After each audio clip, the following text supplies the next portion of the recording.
Slavery. Widely different perspectives. When a Western person asks whether Islam approves of slavery, my answer is a definite no.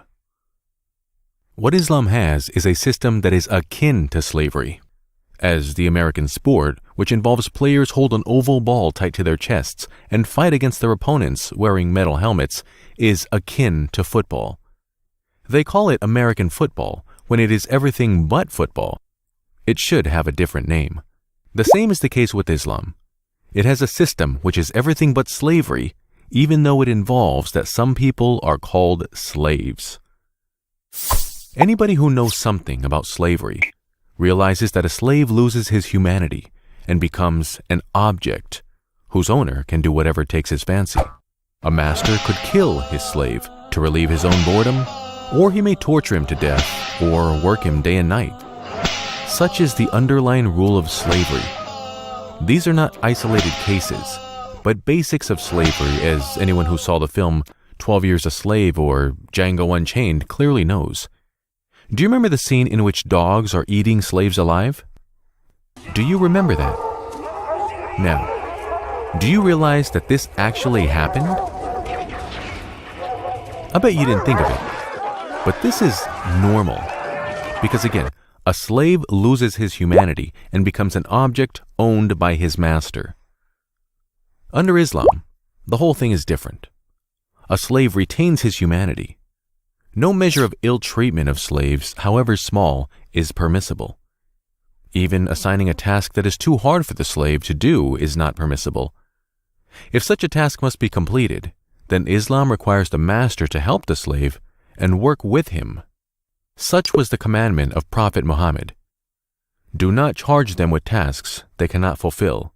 If you do, then help them.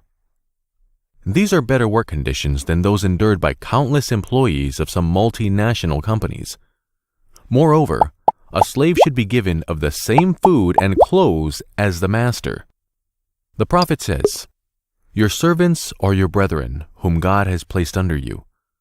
Whoever has a brother under him should feed him as he eats, and give him clothes as he wears." It may be said, "Still, you are called a slave, aren't you? It is better to be free, even if you have to endure worse conditions.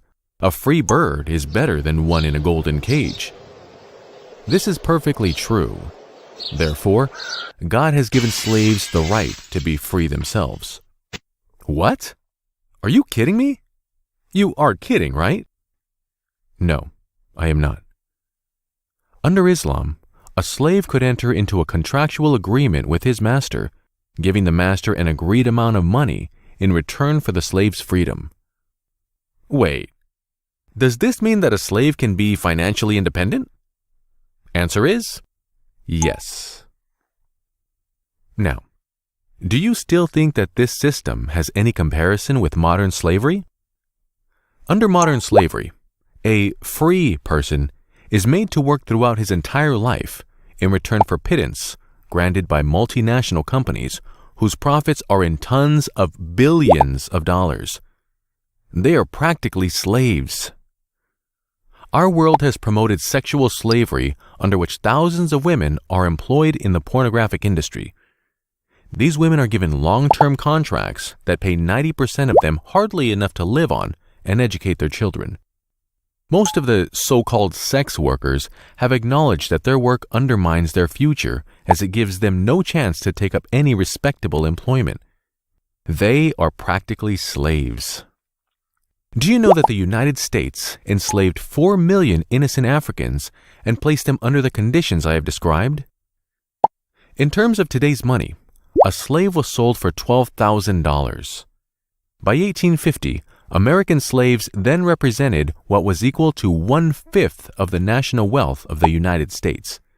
Yet this is not worse than present-day conditions, as an unprecedented number of people are today enslaved, doing hard jobs and in forced prostitution in various parts of the world, at the bargain price of $90 per head.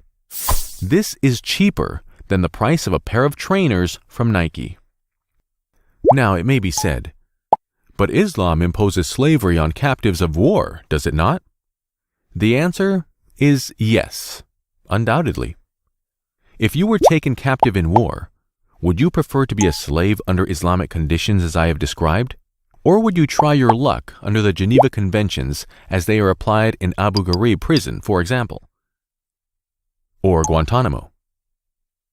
Or the German concentration camps? Or in Syria? Or Israel? Answer me. Point to me on a time and place map which conditions do you prefer as a war captive? Right. I would choose Islam too.